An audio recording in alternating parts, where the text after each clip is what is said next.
अस्सलाम वालेकुम मेरे साथियों और मेरे अहले वतन। आज का उन्वान है पाकिस्तान की मौजूदा सियासी सूरत हाल। आज मैं बहुत अरसे बाद पाकिस्तान की सियासत पर आ रही हूँ। इतनी गंदी सियासत हो गई है पाकिस्तान की कि समझ में नहीं आ रहा है कि कहाँ से शुरू करूँ। जिस तरफ नज़र डालूँ वहाँ झूठ और गंदगी के अलावा कुछ नज़र नहीं आता। इतनी दीदा दिलेरी से झूठ बोलते हैं कि सच भी शर्मा कर पाकिस्तान से ही भाग गया कि यहाँ मेरा कोई ठिकाना नहीं है। पहले मैं आप लोगों को एक वाक़या बताती हूँ जो कि मेरी दोस्त ने बताया, जो उनके शौहर के साथ पेश आया अभी कुछ दिन पहले ही, जिसे सुनकर मुझे इतनी हैरत हुई कि पाकिस्तान के मौलवी साहिबान भी को भी मज़हब से कोई वाकफ़ियत नहीं, गलत फतवे देते हैं और अपने आप को इतना काबिल समझते हैं कि इनसे बड़ा आलिम कोई नहीं। मेरी सहेली के शौहर छुट्टी पर जद्दा से पाकिस्तान आए और जुम्मे की नमाज के लिए मस्जिद गए। सर पर इनके टोपी नहीं थी। सऊदी अरब में मर्द जब मस्जिद जाते हैं तो ज़्यादातर मर्द टोपी नहीं पहनते, यहाँ तक कि हरम शरीफ में भी नमाज पढ़ते हैं बिना टोपी के, क्योंकि मर्दों पर पाबंदी नहीं टोपी पहनने की। वो साहब जमात के लिए खड़े हुए तो इमाम साहब ने उनको देखा और पुकार के कहा कि जो टोपी नहीं पहना है वो मस्जिद से निकल जाए। वो साहब इनकी बात समझे नहीं और खड़े रहे। उसको देखकर इमाम साहब उतर कर खुद आए और कहा कि आप मस्जिद से बाहर जाएं, आपने टोपी नहीं पहनी है।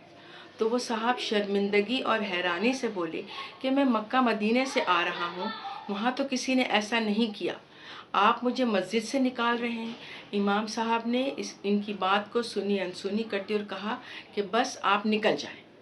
वो साहब अजीब कैफियत में मस्जिद से बिना नमाज पढ़े निकल आए और घर आकर बोले कि अब मैं पाकिस्तान आऊँगा तो यहाँ की किसी मस्जिद में जाकर नमाज नहीं पढ़ूँगा, घर में ही पढ़ूँगा।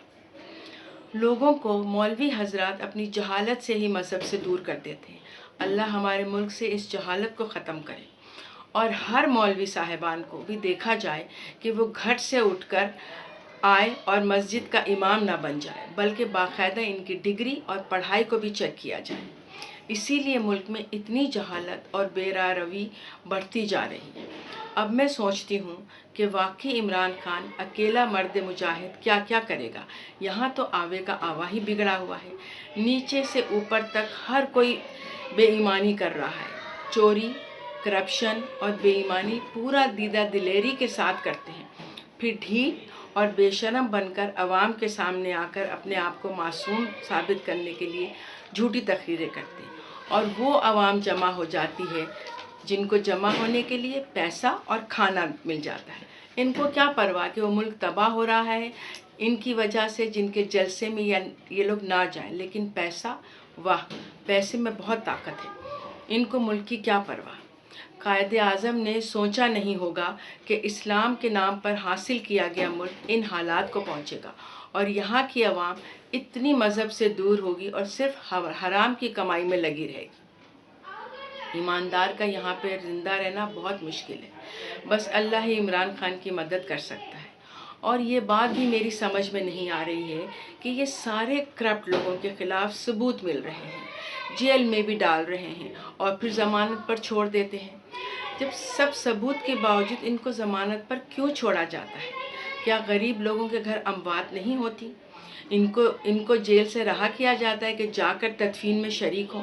जब इनके साथ ये सहूलियात नहीं हैं तो इन करप्ट लोगों जिन्होंने मुल्क को लूटा है, इनके साथ ये रियायत क्यों? कोई जवाब है किसी के पास?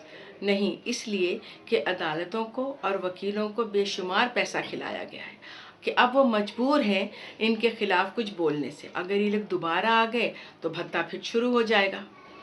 मरियम नवाज़ को बाप की तीमारदारी के लिए छोड़ा गया है। वाह, क्या बात है हमारे मुल्क के इंसाफ की। अब बाप साहबी भाग गए, अब इनको दोबारा जेल में क्यों नहीं डाला जा रहा? सारी अपोजिशन करप्ट है, सबको मालूम है, लेकिन अदालतें बिल्कुल खामोश हैं। नैब भी सुस्त रवि से काम कर रहा है, क्यों नहीं जल्दी जल्दी फैसला करते?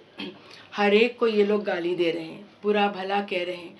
फ़ौज को जिसने पाकिस्तान को दुश्मनों से महफूज रखा, और दूसरी तरफ हुकूमत को भी, लेकिन अदालतें बिल्कुल खामोश हैं। किस बात का डर और खौफ है कि आगे चलकर भत्ता बंद हो जाएगा, मुल्क तबाह हो? कोई बात नहीं, भत्ता नहीं बंद होना चाहिए। मौलाना फजलुर रहमान का भी कच्चा चट्टा सबको मालूम है, गद्दार है, दुश्मनों से मिला हुआ है, वहाँ से फंडिंग होती है, जलसे में बकवास कर रहा है। मरियम नवाज़ हर इदारे के खिलाफ जहर उगल रही हैं, लेकिन अदालत खामोश है। अगर हुकूमत की तरफ से कुछ हो तो अदालत फ़ौरन होश में आ जाती है, जबकि ये जुलूसों के लिए अदालत का हुक्म था कि कोरोना की वजह से नहीं होना चाहिए। क्या इन लोगों ने अदालत का हुक्म माना? इस पर कोई ध्यान दिया? तो फिर अदालत की हुक्म अदली पर इनके लिए कोई सज़ा क्यों नहीं? अगर कोई गरीब होता तो अब तक फांसी पर चढ़ चुका होता। नवाज शरीफ जो सारी ज़िंदगी औरत को बदनाम करने वाले का जब मुकाबला मर्द से हुआ तो मुल्क से भाग गया और औरत को आगे कर दिया। उसे शेर कहें या गीदड़। अब एक और सुने, शैतान को जन्नत से निकाला गया और मौलाना को पार्लियामेंट से। अब दोनों मिलकर मुसलमानों को गुमराह कर रहे हैं और ये हकीकत है।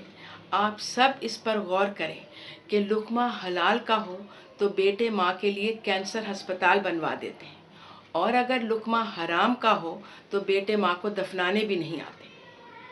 सादत हसन मिंटो का एक कौल कह रही हूँ, जिस मुल्क में हम रहते हैं अगर सर नंगा हो तो कहते हैं तुम्हारी नमाज नहीं हुई, बंदा पूरा नंगा हो जाए तो कहते हैं बाबा पहुँची हुई सरकार है।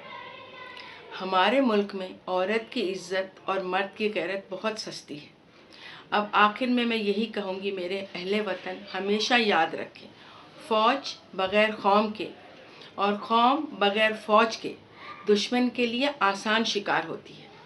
अब मैं इस दुआ के साथ ख़त्म करती हूँ कि अल्लाह अदालतों और नैब को हिम्मत दे ताकि वो जल्द से जल्द फ़ैसला करे और मुल्क को तबाही पर लाने वालों को सज़ा दे। इन लोगों को इतनी ढील ना दें। पाकिस्तान की आवाम से गुजारिश है कि होश में आए और अपने ईमानदार प्राइम मिनिस्टर का साथ दें और पाकिस्तान को बदमाशों के टोले से महफूज रखें। आमीन। पाकिस्तान जिंदाबाद। इमरान खान पाइंदाबाद।